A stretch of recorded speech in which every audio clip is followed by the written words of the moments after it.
Em nosso estudo de hoje, é a lição 77 do livro Justiça Divina, que tem por título Lugares de Expiação.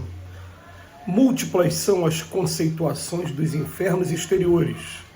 Para os hindus de várias legendas religiosas da antiguidade, a região do sofrimento para lá do sepulcro dividia-se em dezenas de seções nas quais os espíritos culpados experimentavam o martírio do fogo, da asfixia, dos botes, das serpentes e aves famélicas, de venenos e martelos, lâminas e prisões. Entre os chineses, acreditava-se que os condenados após o decesso atravessavam privações e torturas até caírem exaustos numa espécie de segunda morte, com o suposto aniquilamento do próprio ser. Egípcios empregavam aparatosos regimes de corrigenda para os mortos, que fossem implacavelmente sentenciados a penas aflitivas sobre as vistas de Anubis. A crença popular grega admitia a existência de abismos insondáveis além do túmulo, onde os maus eram atormentados por agonias cruéis. E seguindo por vasta escala de concepções, a teologia relaciona infernos hebraicos, persas, romanos, escandinavos, muçulmanos e ainda os que são até hoje perfilhados pelos diversos departamentos da atividade cristã. Não ignoras que os sistemas de castigo mentalizados para depois da morte obedecem a idiosincrasias de cada povo, apresentando por isso variedades multiformes. E sabemos igualmente, doutrina espírita, que existem outros infernos exteriores a cercar-nos na Terra entre os próprios espíritos encarnados. Não longe de nós, vemos o inferno da ignorância, em que se debatem as inteligências sequiosas de luz, o inferno das necessidades primárias absolutamente desatendidas, o inferno dos entorpecentes, o inferno do linocínio, o inferno do desespero e o inferno das crianças desamparadas, todos eles gerando os suplícios da sombra e da loucura, do pauperismo e da enfermidade, do abandono e da delinquência. Em razão disso, embora respeitando as crenças alheias, observemos as próprias ações a fim de verificar o que estamos fazendo para extinguir os infernos que nos rodeiam. E, sobretudo, aprendendo e servindo, vigiemos o coração para que a prática do bem nos garanta a consciência tranquila, uma vez que todos somos responsáveis pela nossa própria condição espiritual. Disse-nos o Cristo: o reino de Deus está dentro de vós, ao que, de acordo com ele mesmo, ousamos acrescentar, e o inferno também. Essa concepção de inferno é uma concepção bastante interessante para a gente analisar, porque a doutrina espírita ela tem uma posição de que existe o inferno. Existem vários infernos.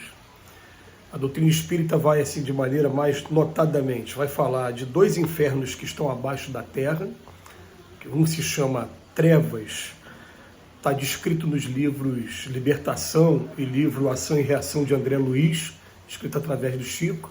A gente sempre faz referência a essas duas obras, porque elas foram as primeiras que ousaram falar sobre esse tema, e até porque o Chico Xavier relata depois que ele sofreu perseguição espiritual por conta da ousadia de estar tratando dessa obra.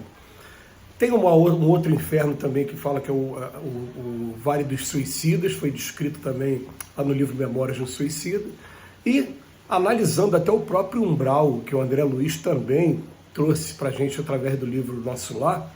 O umbral tem várias camadas, então tem camadas referentes a cada tipo de sofrimento. Vai bater muito com o que o Emmanuel faz referência aqui sobre o inferno hindu. Mas a verdade é que todas as culturas religiosas de todos os tempos, elas estão sempre trabalhando essa questão do sofrimento.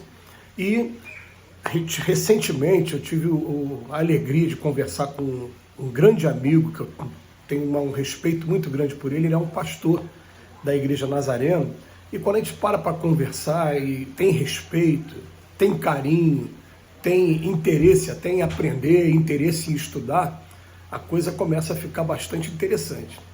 E eu parei para conversar com ele e fiz uma pergunta para ele, falei: você me ajuda na minha pesquisa? Por exemplo, eu quero defender a tese de que um pai que ama incondicionalmente como Deus jamais vai jogar alguém no inferno e ficar para sempre, seu inferno eterno. Eu tenho essa concepção comigo aqui, uma concepção para mim.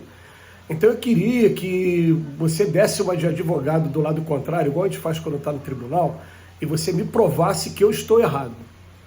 né? Aí ele veio trazer os versículos, vários versículos que dizem, ele começou pegando o Salmo 37, dizendo que os ímpios, aqueles que não creem, serão lançados no inferno. Eu falei, não, tá, aqui esse versículo está dizendo que existe o inferno, mas eu quero saber se o inferno é eterno, se tem algum lugar que diz que o inferno é eterno. E aí ele realmente, ele me mostrando, ele não conseguiu, não tem nenhum versículo na Bíblia que diz que o inferno é eterno.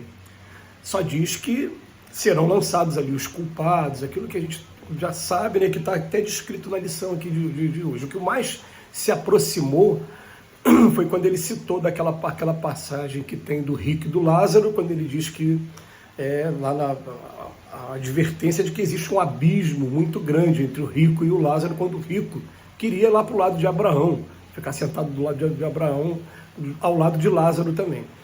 Mas a gente tem aqui no coração que se nós não conseguimos de forma alguma abandonar um filho que a gente ama de verdade, a gente vê mães que quando o filho é lançado na prisão perpétua, ela vai ficar a vida inteira visitando seu filho na prisão. O amor nosso, que ainda é um amor imperfeito, chega a esse ponto. Você imagina o amor de Deus, como é que o amor de Deus simplesmente me jogaria no lixo para sempre por eu ter cometido alguns equívocos? Aí vem a doutrina espírita trazendo a seguinte informação: existe inferno? Existe. Nós vamos entrar nesse inferno, sim, se a gente não estiver com a consciência tranquila. Emmanuel fala sobre isso. Vigiemos o coração para que a prática do bem nos garanta a consciência tranquila, uma vez que todos somos responsáveis por nossa condição espiritual. Mas a partir do momento que você entra nesse local, a maneira de você sair é você observando o mal que você fez, tendo arrependimento sincero e a predisposição para reparar o mal que você fez, porque a tua consciência só vai ficar totalmente tranquila o dia que você conseguir reparar totalmente o mal que você praticou. É claro que isso muitas das vezes não é fácil, a gente vai levar algumas experiências, né? Uma das coisas que esse pastor querido, ele veio falar comigo e falou, olha, nós acreditamos um versículo do Velho Testamento que ao homem é dado morrer uma só vez. Eu falei, com certeza, ele tem toda a razão. Esse corpo aqui, depois que ele morreu, foi para o caixão, é uma vez só. Agora, nós somos somente esse corpo? Nós somos somente homem? Ou nós somos espírito? Será que a gente não vai ser levado para o outro lado da vida? Aí fica a discussão que entra no ponto da fé e que todos nós devemos respeito muito uns aos outros, com os seus pontos de convicção, né, de interpretação, mas a gente sabe que a nosso guia, o nosso modelo, de acordo com os espíritos, ou o Salvador, de acordo com os protestantes, a maioria dos protestantes, é Jesus Cristo, e sendo Jesus Cristo, se a gente está sob a tutela do nosso Senhor Jesus Cristo, a coisa pode se resolver a qualquer momento, então não tem problema. Aliás, a gente vai aprendendo até que o amor do Pai é tão grande que até por aqueles que ainda não conseguiram encontrar o Cristo, que é questão de tempo. Quem para estudar o Cristo, não é fanatismo, não. Vocês vão ter acesso à história mais maravilhosa da humanidade, e hoje não existe uma cultura sequer no nosso planeta que não reconheça o Cristo Jesus como algo de muito importante. Vai dar nomenclaturas mil, você vai encontrar o islâmico dizendo que ele é um dos grandes profetas, dos 4 grandes profetas, ao lado de Abraão, Moisés e Maomé. Você vai encontrar o budista dizendo que ele é um grande iluminado. Tem gente que vai dizer que é Deus, outro vai dizer que é Deus encarnado, outro vai dizer que é filho de Deus, outro vai dizer que é profeta. Cada um vai dizer uma coisa, mas não tem como a gente não reconhecer o que tem de espetacular numa história como essa, e até o marco na história nossa, por isso que é divisor de calendários mesmo. Mas se nós estamos baseados em Cristo, então nós respeitamos, mas o Emmanuel vem trazendo para a gente, não vamos ignorar que existem sistemas de castigos, e esses castigos, eles estão tanto para o encarnado como para o desencarnado. Ele até faz referência para a gente aí aqui na Terra. Nós temos o inferno da ignorância, nós temos o inferno daqueles que faltam até o básico para sobreviver, o inferno dos entorpecentes, o inferno do desespero, criança desamparada, vários tipos de inferno, que cabe a cada um de nós a gente amenizar, e a partir de agora também a gente ter a nossa consciência tranquila para a gente não descambar para daqui a pouco estar estagiando nessas regiões. Que Jesus nos abençoe hoje e sempre. Muito obrigado, Emmanuel, pela reflexão.